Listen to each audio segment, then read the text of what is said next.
My wife screamed at dinner, "I hate your family. They're toxic, and I want a divorce." My parents were at the table. I responded, "Okay, let's start now." Then I called my lawyer on speakerphone and started the filing process while she sat there. When she realized I wasn't going to beg or fight, and the attorney said, "I can have papers ready by Monday," her face went white.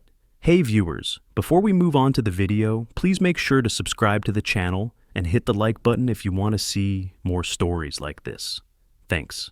I'm Ethan, 35, marketing manager here in Charlotte. My wife, Michelle, 32, works admin at a medical office. We'd been married 3 years, together for 5. Sunday dinners at my parents' place had been our thing since we got engaged. Every other weekend, like clockwork. Nothing fancy, just mom's pot roast, dad's terrible golf jokes, and normal family time. That particular Sunday, I was cutting into mom's roast when Michelle decided to blow up our marriage.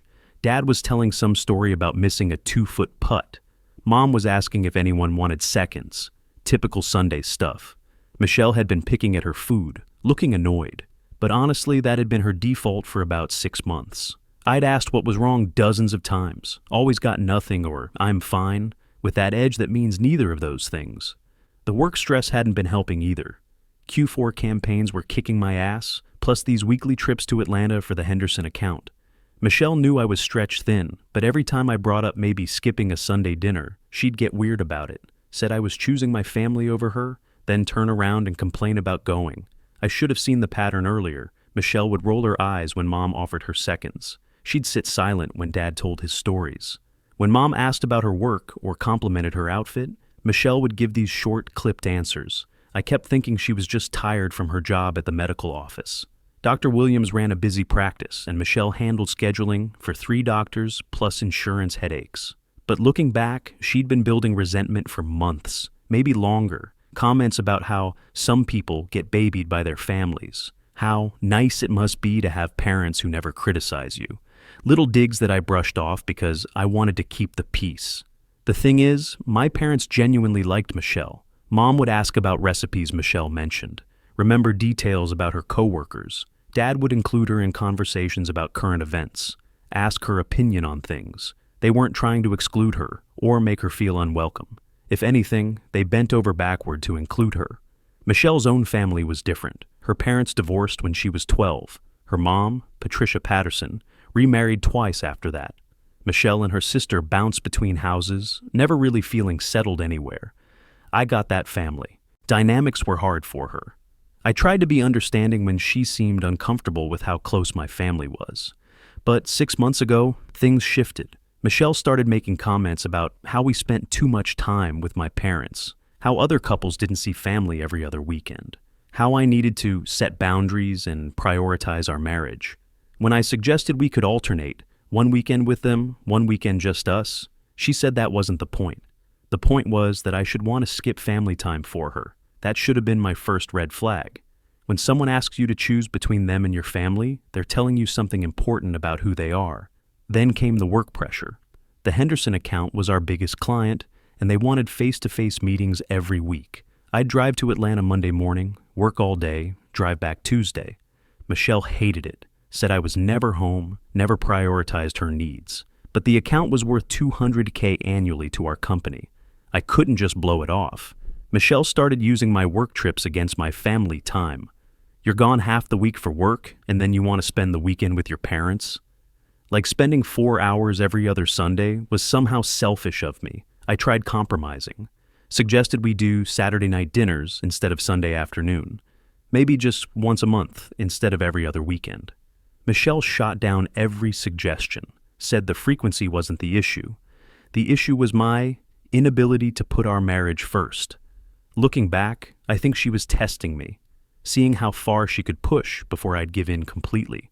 When I didn't cave to her demands to cut my parents off entirely, she ramped up the pressure. The Sunday before the explosion, we'd had a fight about Thanksgiving plans. Mom had called to ask if we'd be coming for dinner, same as every year. I said yes without thinking, to check with Michelle first. Big mistake. "You didn't even ask me," she said when I mentioned it. "We always do Thanksgiving with my family. Your mom's doing that cruise thing with her husband. That's not the point. The point is you just assumed." "Okay, well, do you not want to go?" I want you to ask me before making plans that involve both of us. Fair enough. I could see her point there. So I asked, do you want to go to my parents for Thanksgiving? Long pause. Do I have a choice? Of course you have a choice. Really? Because last time I suggested skipping Sunday dinner, you acted like I was asking you to disown them. That wasn't true, but I didn't want to fight about it. Look, if you really don't want to go, we can figure something else out. Forget it, she said. We'll go. But I'm not pretending to be grateful for another lecture about family values from your dad. My dad had never lectured anyone about family values in his life. He was a retired mechanic who told golf jokes and asked about people's jobs. But Michelle had this narrative in her head that my family was somehow judging her or trying to control our relationship. I should have known then that we were heading for disaster, should have insisted on counseling or at least a serious conversation about what was really bothering her. Instead, I hoped things would smooth over like they always did. Then came that Sunday. Mom asked about Thanksgiving. Michelle's fork hit her plate so hard I thought it cracked. Everything went quiet. Are you kidding me right now? Mom blinked, confused. I just meant, no, I can't do this anymore. Michelle stood up fast enough that her chair scraped across the floor. Every single weekend it's your family. Every holiday, every birthday, every random Sunday. I can't breathe. Maybe we should talk about this at home, I said quietly, glancing at my parents. Dad had put down his fork. Mom looked like someone had slapped her. Why? So you can tell me I'm overreacting again? That they mean well and I'm being too sensitive? Her voice kept climbing. Your family is toxic, Ethan. Your mother treats me like hired help. Your dad makes little comments all the time. And you? She pointed at me like I was on trial. You always take their side. I really think we should. I hate your family. I hate coming here. I hate pretending everything's fine when it's not. And I hate that you're too much of a mama's boy to see what they're doing. The silence was so heavy I could hear the kitchen clock ticking. My parents just sat there, frozen. Mom's face had gone pale. Dad was staring at his plate like he couldn't process what he'd just heard. I want a divorce, Michelle said, voice shaking with rage. I'm done with this marriage, done with all of you. I looked at her, really looked at her, and something clicked. This wasn't a breakdown or a bad moment. She'd been building to this for months, maybe years. The complaints about family time, the eye rolls, the comments about boundaries, it had all been leading to this moment. She'd probably rehearsed it. Okay, I said. She stopped mid-breath. What? Okay, let's get divorced. Don't you dare try to... I pulled out my phone, found my lawyer's number. Wesley Hendricks, family friend who'd done our wills when we bought the house. Hit speaker. What are you doing? Michelle's voice cracked. Phone rang twice. Ethan, what's up? Sorry to bug you on a Sunday, Wesley, but I need to file for divorce. My wife just asked for one at dinner. How fast can we move on this? Dead silence at the table. Michelle's mouth literally fell open. My parents looked shell-shocked. Mom reached over and grabbed Dad's hand. Wesley was quiet for a second. All right, I can draft initial paperwork tomorrow. You'll need to come in to sign. Any kids? No. Major assets? House is in both names. About $285K. We owe $240K. 2 cars. Hers is paid off. Mine's got about $18K left on the loan. We each have our own 401Ks from work. Joint checking for bills, maybe 12 grand and... There. Michelle grabbed for my phone. Hang up right now. I moved it out of reach. Timeline on this, Wesley? If it's uncontested, 3 to 4 months maybe. If she fights you, could be 6 months to a year, depending. She literally just said she wants a divorce in front of witnesses. I'm not fighting anything. Let's move fast. Come by tomorrow morning. I'll have everything ready. Thanks, Wesley. I hung up. Michelle was shaking. You cannot just... You said you wanted a divorce. I'm giving you one. In front of your parents. You brought it up at the dinner table. I'm just following through. She looked at Mom, then Dad, like they'd back her up. They both just sat there, still processing what had just happened. Dad's face had gone from shocked to something harder. Mom was blinking back tears. I want to go home, Michelle said finally. Sure, let's go. I stood up, thanked my parents for dinner, told them I was sorry about all this. Mom grabbed my hand and squeezed it hard. Her grip was shaking. Sweetie, she whispered, I'm okay, Mom. We'll talk later. Dad just nodded, but I could see the hurt in his eyes. 35 years they'd been together. They'd raised me and my sister with Sunday dinners and family traditions, and Michelle had just called it all toxic, called them toxic. Car ride home was completely silent. Michelle kept staring at me like I'd suddenly crack and start apologizing. I just drove, trying to process what had just happened. 3 years of marriage, blown up over pot roast and Thanksgiving plans. My hands were steady on the wheel, but my mind was racing. Part of me couldn't believe I'd actually done it. Called a lawyer right there at the dinner table. But another part of me, the part that had been watching Michelle get more and more resentful over the past 6 months, felt oddly calm, like I'd finally stopped pretending everything was fine when it clearly wasn't. We got home to our little house on Elm Street. Michelle had picked it out, said she loved the kitchen and the big backyard. I'd loved that she loved it. Now, it just felt like a crime scene waiting to happen. She went straight to our bedroom. I grabbed a beer from the fridge and turned on the Panthers game. They were losing to Tampa Bay, which seemed about right for how the day was going. Maybe 20 minutes later, she came back out. She'd changed into sweatpants and one of my old college t-shirts. Her face was blotchy from crying, but her eyes were hard. "We need to talk about what just happened. You asked for a divorce. I called a lawyer. What else is there?" "You're being insane." I was upset. I took a sip of beer, kept my eyes on the TV. The Panthers were down by 14. "You said you hate my family. You said you want a divorce in front of my parents. That's not upset, Michelle. That's a decision." "I didn't mean it." "Which part? The divorce part? What about hating my family?" She waved her hand like she was shooing a fly. "I was emotional." "So you don't hate them?" "That's not... You're twisting this." "I'm not twisting anything. You either meant what you said, or you were trying to hurt people I love. Either way, we're done." She sat down on the couch, switched tactics. Softer voice, the one she uses when she wants something. "Baby, I'm sorry. Today was really stressful and I snapped. Can we just forget it happened? You said I want a divorce in front of witnesses. I took you at your word. Papers are being drafted tomorrow. You're punishing me for having feelings. I'm respecting your clearly stated wishes. This is crazy. You won't even fight for us." I finally looked at her. "You just told my parents their son is a mama's boy and their family is toxic, then demanded a divorce. What exactly am I supposed to fight for?" Real tears started then. Not the manipulation kind, actual ones. "I didn't think you'd actually do it." "Then you shouldn't have said it." She went to bed crying. I stayed on the couch watching the Panthers lose 24-10 until I fell asleep there. Went to Wesley's office first thing Monday morning. Michelle had blown up my phone all night, crying voicemails, texts that went from apologizing to threatening to weird rambling about how she didn't mean it that way. Didn't answer any of them. Wesley had everything ready. Standard no-fault divorce. Split everything 50-50. House gets sold. We divide the equity. Cars stay with whoever drives them. 401ks stay separate. Joint checking split down the middle. "This is pretty straightforward," he said. "If she agrees to all this, we can wrap it up in 3 months, maybe less." "What if she doesn't?" "Then it gets complicated, but you've got her asking for divorce on record with witnesses. That helps." I signed everything, left feeling this weird calm, like I'd just gotten off a roller coaster and my feet were back on solid ground. The office building parking lot was quiet, just a few early commuters heading to work, normal people living normal lives while mine was falling apart. Got home around lunch. Michelle was there, looked like she'd been crying all morning. House was a disaster. She'd clearly been pacing and throwing stuff around. Couch cushions were on the floor, magazines scattered everywhere. "Where were you?" "Lawyer's office, signing divorce papers." All the color drained from her face. "You actually went." "Told you I would.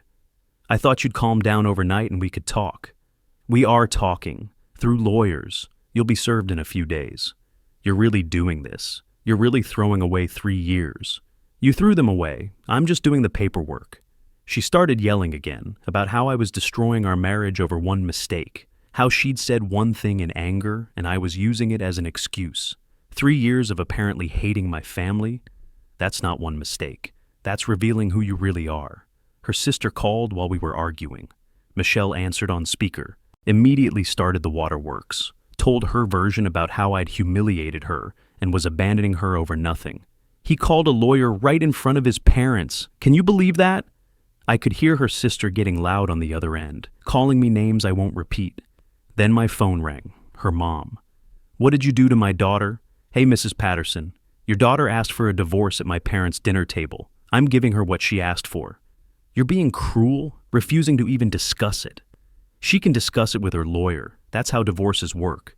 You're breaking her heart over one fight. She broke mine first, in front of my parents, while they were serving pot roast. Don't get smart with me. She made a mistake. Great. She can learn from it in her own apartment. I hung up. Michelle threw her phone at the wall. The case cracked, but it was still working. My family thinks you're a monster. Your family wasn't sitting at that table. You're doing this to punish me. I'm doing this because you asked me to. She tried to grab my arms, make me look at her. Please, we can go to counseling, work this out. Nope. Why not? Because you don't say that kind of thing unless part of you means it. And if you didn't mean it, you said it specifically to hurt my parents. Either way, I'm out. Full breakdown then. She collapsed on the couch sobbing like her world had ended. Maybe it had, but she was the one who ended it. I went to the bedroom and started packing, pulled my duffel bag from the closet, started throwing clothes in. Work shirts, jeans, underwear, socks, the essentials. What are you doing? She was in the doorway, mascara streaked down her cheeks. Moving out. Where? Hotel tonight, looking for apartments this week. You're just leaving me here. House is yours until we sell it. I'll keep paying my half of the mortgage. Everything else gets sorted by the lawyers. I packed 2 suitcases and my laptop bag. She followed me to my truck, crying and literally begging me to stay. This is insane. You're being insane. I'm being practical. Drove to a Hampton Inn by my work. Checked in for 2 weeks, though I figured I'd need longer than that. The room smelled like industrial carpet cleaner and had one of those bedspreads that probably hadn't been washed since the Clinton administration. Called my parents once I was settled. How you doing, son? Dad answered. Filed for divorce this morning.